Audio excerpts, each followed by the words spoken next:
مولا حسین بیٹھے تھے تبھی ثواب ہے کانوں پہ تعزیہ رکھنا.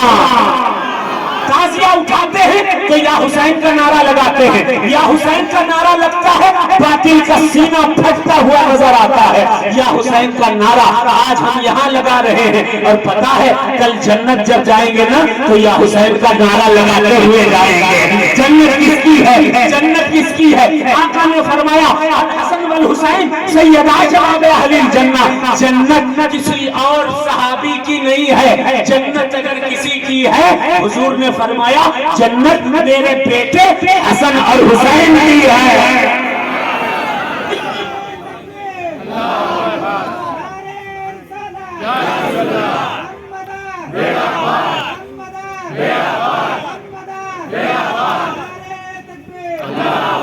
تو ہاتھ جوڑ کر گزارش ہے ان حضرات سے جو انٹرنیٹ کے بڑے بڑے مفتی ہیں, جنہوں نے گوگل سے افتاح کیا ہے, گوگل یونیورسٹی سے, واٹس ایپ یونیورسٹی سے, فیس بک یونیورسٹی سے. آپ 15 کو کرنا چاہتے ہو 15 کو کرو, دوسرے سنیوں کو کاہے بہکاتے ہو؟ ان کو مت کہو. اعلیٰ حضرت فاضل بریلوی رحمۃ اللہ علیہ کا فتویٰ میرے پاس ہے, 22 کو کرتے تھے, 22 کو پورے کرتے تھے. یہاں تک کہ حضرت مولانا اظہری میاں صاحب 22 کو آپ نے پورے کیے ہیں, آڈیو موجود ہے. 20 کتابیں موجود ہیں جن میں صاف صاف لکھا ہے کہ بریلی شریف کی خانقاہ میں بھی 22 کو کونڈے ہوا کرتے تھے.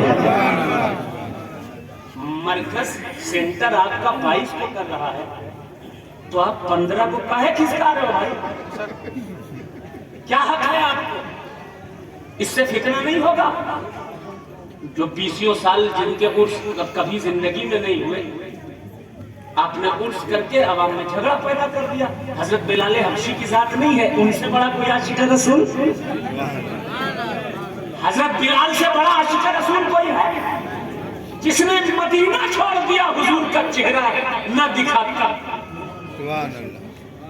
خواب میں حضور نے بشارت دے کر اس بلال کو مدینے بلایا. کوئی اس بلال کا عرس نہیں مناتا, کوئی حضرت عمر کا, عثمان غنی کا, صدیق اکبر کا عرس اتنی دھوم دھام سے نہیں مناتا. اسلام کے پہلے شہید حضرت یاسر, ان کی زوجہ, پہلا شہید اسلام پر قربان ہونے والا, کفار نے مکے میں جنہیں مارا تھا, حضرت یاسر کا کوئی عرس نہیں مناتا. پہلے شہید ہے اسلام کا. کوئی عرس مناتا ہے بتائیے حضرت عمار بن یاسر کا؟ کوئی عرس مناتا ہے حضرت حمزہ کا؟ سینہ چبا لیا کفار میں حضرت حمزہ. حضور کے دل کو کتنی تکلیف ہوئی ہوگی. کوئی حضرت حمزہ کا عرس نہیں مناتا. کوئی حضرت سرکار سیدنا حمزہ کے علاوہ کس صحابی کا, ابو ہریرہ کا عرس کوئی مناتا؟ سب سے زیادہ حدیثیں جس صحابی سے مروی ہے اس ابو ہریرہ کا کوئی عرس نہیں مناتا. آپ کو ایک ہی شخصیت ملی عوام میں جھگڑا ڈالنے کے لیے, جس کا 4 سال سے آپ نے عرس منانا شروع کیا اور پبلک میں جھگڑا پیدا کر دیا. جھگڑے کرانا ضروری ہے کیا؟ آپ عرس نہیں مناؤ گے تو کیا چلا جائے گا؟ آپ نے عرس منایا, جھنڈے اٹھائے اور پبلک میں جھگڑے پڑے. یہ سب باتیں پہلی بھی تھیں لیکن کمرے میں تھیں. ہم لوگ احمد آباد کے پروگرام میں بیٹھے ہوئے تھے, بہت سے سنی علماء بیٹھے تھے. ایک سنی عالم نے کہا کہ ہم حضرت سرکار سیدنا ابو طالب کے تعلق سے اپنے علماء کے ساتھ نہیں, ہم انہیں مومن مانتے ہیں. سامنے ایک ناظم صاحب بیٹھے تھے, انہوں نے کہا ہم مومن نہیں مانتے ہیں. ایک سید صاحب بیٹھے تھے, انہوں نے کہا خاموش رہنا چاہیے. اب تینوں کی بات کمرے میں ہو گئی ختم.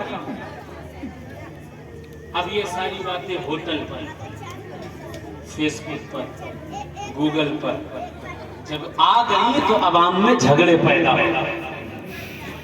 کوشش کرو جھگڑے نہ ہو، اختلاف نہ ہو، عوام متحد رہے، ایک رہے، یہی میرا پیغام ہے۔ اور جو باپ داداؤں سے تعزیہ اٹھاتے آئے ہو، 22 رجب کے کوڈے کرتے چلے آئے ہو، اور جو کچھ اہل بیت سے منسوب کام کرتے چلے آئے ہو، کرتے رہنا، کیونکہ آخرت ہماری اہل بیت سے جڑی ہوئی ہے، کسی اور صحابی سے جڑی ہوئی نہیں۔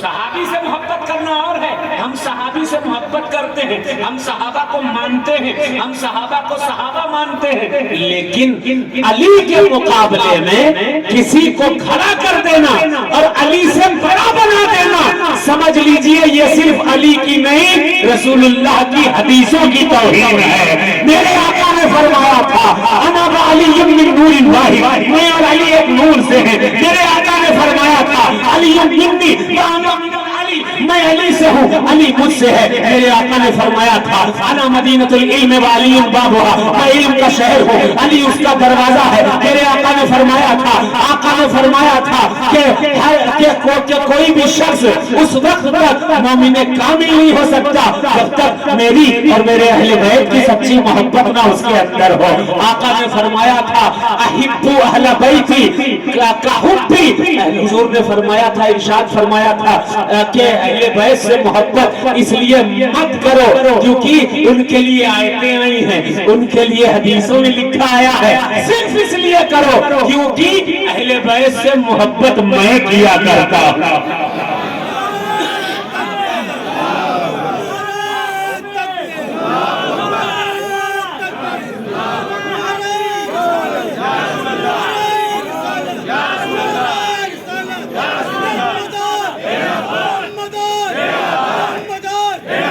حضور نے ارشاد فرمایا تھا وَلِكُلِّ نَبِيٍّ وَصِيٌّ وَوَصِيِّ عَلِيٌّ، ہر نبی کا ایک وصی ہے، میرا وصی مولا علی ہے۔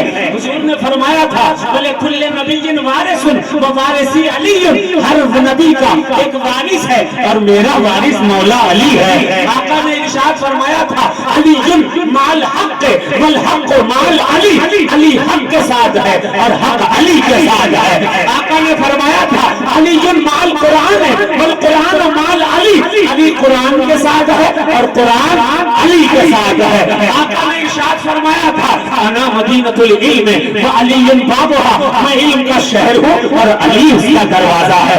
آقا نے ارشاد فرمایا تھا ان اللہ امر علی ان ازوج فاطمہ من علی، اللہ نے مجھے حکم کیا کہ اے میرے پیارے محبوب تیری بیٹی فاطمہ کے لیے علی سے اچھا رشتہ کوئی نہیں ہے،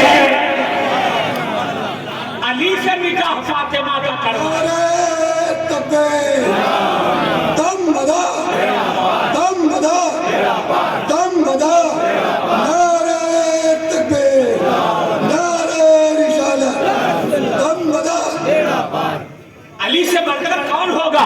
اور پھر وہ مقام آیا، وہ وقت آیا، مقام خم ہے۔ بولے بابا جان سبحان اللہ، مقام خم ہے، 1,24,000 صحابہ سامنے ہیں، یا علی تعال کہا، بلایا علی کو، ہاتھ پکڑا، تھام کر کے پکار کر کہا کہ جس کا میں مولا ہوں اس کا یہ علی مولا ہے، جس کا میں مولا ہوں اس کا یہ علی مولا ہے۔ اس علی کے مقابلے میں کسی کو مت لاؤ۔ سبحان اللہ سبحان اللہ۔ اب میں نے ایک منقبت جو پڑھی تھی جس کو سن کر لوگوں کے چہرے اتر گئے،